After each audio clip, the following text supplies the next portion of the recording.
Welcome. These will be my thoughts on Fear the Walking Dead, Season 2, Episode 4, Blood in the Streets. The episode is rated TVMA, so this video B, there will be spoilers for everything live-action Walking Dead leading up to and including this episode, and another episode that I absolutely love. So, it is Pride Month, and though there's at least a little bit of stuff in this episode that I can do a Pride reading of, I did also want to recommend a YouTube video that is Pride themed. So the Left Wave Transmission uploaded the LWTM episode 1. And the title's a mouthful, so here we go. EHRC updates, Hassan Piker's visa revoked, UK politics, and more left tube drama. And there we go. Right, so yeah, this episode delivered on something that, so yeah, in the last video, I talked about, maybe Jack and the others would soon reach the Abigail, and they did here. And yeah, I was not expecting it to play out as a die-hard clone with multiple flies in the ointment, but it worked out really well. And let's see. I think that is about yeah. Gonna get into the chronological now. So we I thought it worked well that so we have I spent some of these episodes just trying to figure out what the fuck Nick is doing, but yeah, this idea that he's meeting up with Luis and arranging, carrying out what Strand asked him for. But it is possible. It is not going to mean that they will be able to get across the border into Mexico. Strand did lie, which in this episode they talk about, well, he hasn't lied, which, yeah, by the end of this episode, we, the audience, know that he lied about something. It's just, it's, and I think the characters will discuss it in the not too distant future. But they do rescue him, of course. And yeah, Luis makes a good point. There was that thing about, like, we didn't need Strand and he didn't need you, but here you are. And let's see. I think that does bring us nicely to the let's see. But yeah, very cool opening with the camera pan, and we see the ships and the helicopter and such. And yeah, I do hope that at least every so often they continue. This is the second episode of this season to have the visuals of the title card without the aggressive music, and I really do think that fits the show better. Let's see. I guess yeah, genuinely very effective trick. They just rush on board, and they keep talking about how, the pregnant woman needs help. That is going to work on quite a lot of people. And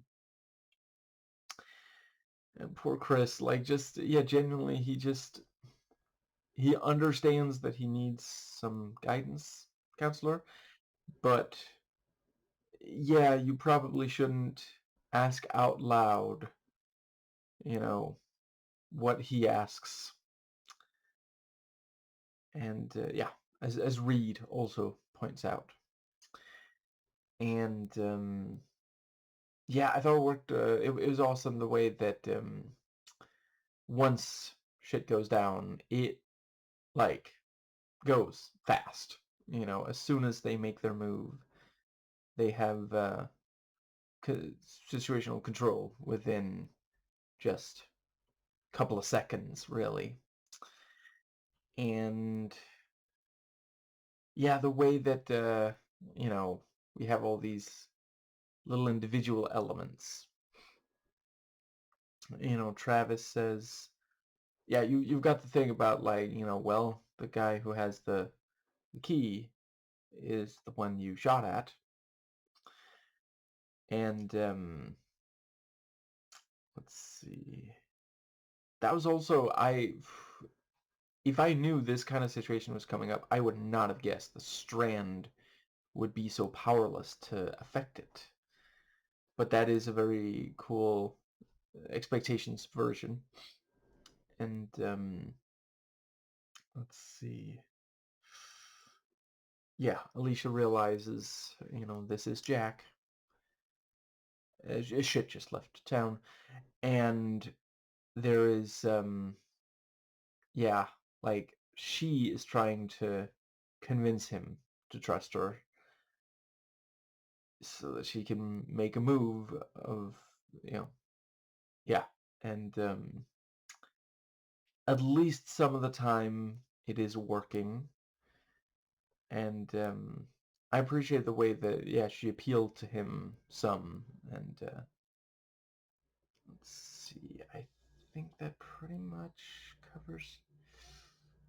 What was the next thing? We've got Travis. I have to admit, at first I thought he was bullshitting about being able to start your engines, but he did know just enough. But of course, it was also so that he could get the tools. And yeah, the thing about, you know, because the other guy doesn't know exactly what he's doing and what tools it requires, that means that he can pretend like he's gonna need more, and then he hides one. And yeah, they end up stabbing with that thing. Come to think of it, it was Reed that got stabbed with it, wasn't it? So yeah, he accidentally allowed.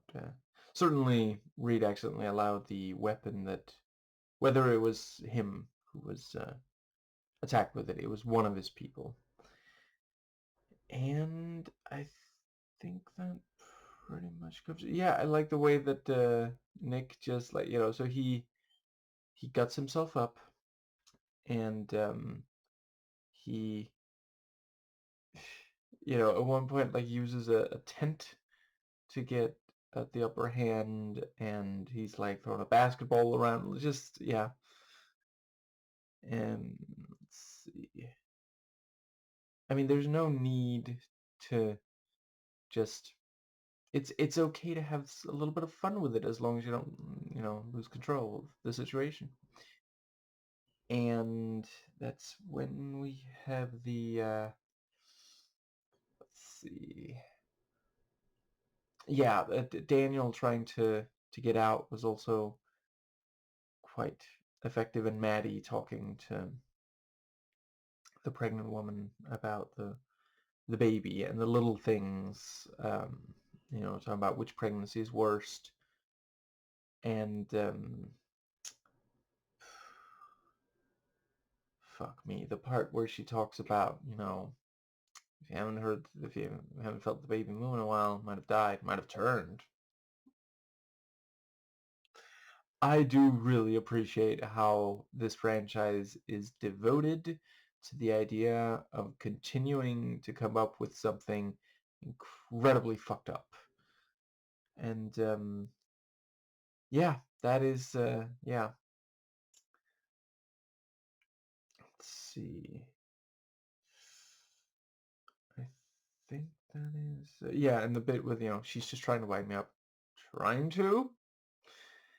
That was also a good exchange. And God, the part where Strand loses the little forget, satellite phone or so, whatever that thing's called. You know, that was goddamn. Um, and oh, right, the flashbacks. That's what I keep forgetting. Yeah, seeing him meet Abigail and get one over on him. and they do find him, and yeah, the line about, being obligated doesn't mean you have to like it. That coming back worked well, I thought. And the yeah, by the end of the episode, we do see Strand and Abigail kiss, and it is like at that point it is perhaps just confirmation, because it is one of those things of like, so I'm not saying that men cannot be friends, that it's not possible that they must be gay together. But I did notice there's not really any women around except for the mother of, I'm afraid I forget her name, but yeah, and you know Louise's mother, I want to say, and but yeah, I did appreciate, because that is something this franchise has done up to this point, and done rather well. Just because someone's a member of one or more minority groups does not mean that they are automatically a good person. That is also part of representation. If every time you see a member of one or more minority groups in a piece of fiction, they, or in enough fiction, I suppose I should, if they're always just, good people, then that can also end up kind of boring. And, the important thing is to not make it seem as though they are like inherently that way, and there have been non-straights and non-whites in the franchise. Yeah, there are black people in this franchise who are not, choosing evil. So the fact that Strand is who he is, and a gay black man, does not suggest that, you know, yeah, that it's some inherent thing. Now, I believe that pretty much gets us to the, let's see. Yeah, and I will also say it was a good use of the, I've heard that said before, blood, when there's blood in the streets by real estate, and, using the first part of, yeah, using the specifically blood in the streets as the title of the episode, because it comes across very different when it's a zombie show, and also the bit with, well, I don't want your blood in the streets. And let's see, I think I guess that does cover. Yeah, you also have the thing with the fact that they actually met, where there was the talk about, Katrina, the damage from, yeah, um, which, you know, could have been lessened if a Republican wasn't in charge, but I don't know, maybe at some point Republican voters will learn. And I just hope there's minimal, preferably zero, amount of suffering before we get there. And the, yeah, I think, so that they vote different is all I'm saying.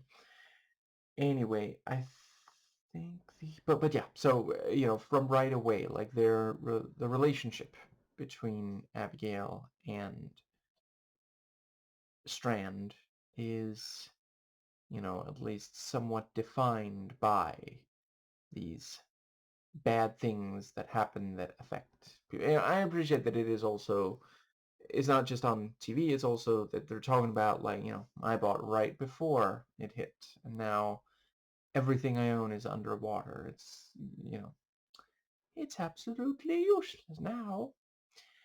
And I guess that pretty much. like it is like we do appreciate more and more why Strand is the way he is. Oh, and I like that Luis also called him Victor, which, Strand says that neither Luis nor his mother like him, so yeah, that might be why. And let's see. I think that pretty much.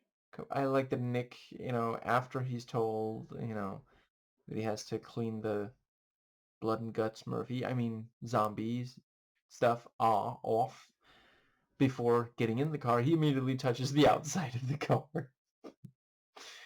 And I think that does pretty much bring us, let's see, what haven't I talked about yet? We've got the part where they are in the, let's see.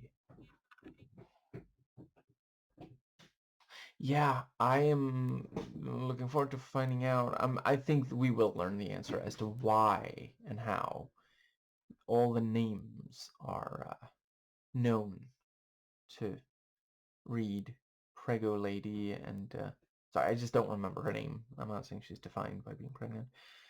And Jack and Connor, I think. Now that does bring us to the but yeah, the thing about, forcing one of them to tie up another one so that they aren't risking the one being tied up attacking one of them. And yeah, I have to say they're near the end when, even more get on board. I was genuinely thinking, well, I don't know there's any way they're going to be able to resolve it. I was thinking the twist ending, or the cliffhanger ending, rather, is going to be how are they going to get out of this? Because they can't beat themselves up in a men's room. And then instead it is, how are they going to get back to where they once belong, especially for Alicia, Travis. And let's see, I think but yeah, and Luis does not have to be told twice. He's like, so, are those all your people? No, the ones with guns are not our people. And yeah, within like a few seconds, he's shot them. And let's see, I feel like there's one more thing that I really want to make sure to say, but what was the yeah, one of the things that's really cool about this ending is also I'm genuinely not entirely sure how it's going to proceed. Like, is this, like, can they just sail the Abigail in the direction that Travis and Alicia went? Is Strand going to go along with that now that he's back on the boat, boys? And even if they do, like, isn't that going to get them noticed? We know that this group has guns, lots of guns. Yeah, I think that might be about what I yeah, I liked Alicia and Jack discussing about, was what was any of what you told me true versions of it. And let's see, I guess that does pretty much. Yeah, and I wouldn't rule out that it's going to come up again, that, so I think it's Reed who says, Connor doesn't really have the stomach for this kind of world, but he is, you know, he's a leader and he understands things. He just doesn't, he's not okay with the violence yet. So they have to pretend like Maddie fell instead of, you know, the the pregnant woman losing control and hitting her. And I guess that does. I appreciate the honesty of the thing about like I lost count. If you were counting before, then you're still counting now. 4 weeks, that's yeah. She's trying to avoid it getting too personal, and Maddie, you know, is able to, like she is used to talking to young people and getting honest answers out of them, at least a lot of the time. So that is a good way to, once again, like I don't know that I've really felt so far that there's been some major failure in the character writing in so I've watched up to and including this episode of the live action stuff, and I've played all the Telltale games, and yeah, through and through, the characters behave in the ways that feel consistent with the way they've been characterized up to that point, and it's almost always something really compelling, even if sometimes we do find something they say or do frustrating. I think that might just about cover. Okay, I'm just real quick gonna do a mental fast forward through the episode to see if there is something that I am missing. So hmm,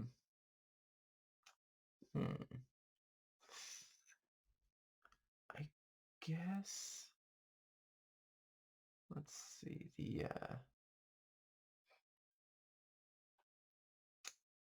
yeah, I think they did a good job on the way that the early scenes, the early flashbacks played, because like, yeah, you can kind of see it's, I don't know, I suppose some of it could be read as just friendship, but some of it does cross into, okay, there's at least some, romantic tension going on here. And for example, I maybe the bit with talking about the clothes, and let's see, I guess that does pretty much. Hmm. I feel like there's at least one more thing that should. Let's see. So I am looking forward to seeing. So I already mentioned, some of how the yeah, I already mentioned the Abigail crews, the people on the Abigail right now, what they might do next. But I'm also looking forward to finding out, is Alicia going to be able to, because certainly Jack does have at least some sympathy or some kind of positive feelings for her, and maybe she'll be able to use that to her advantage. And that was great. The fact that we see them hug, and then it rests on her face. So, it is very, very clear there. This is not like, finally I'm with this guy I really like. It's like she's trying to figure out you know, what move to make in order to effectively maneuver any given situation.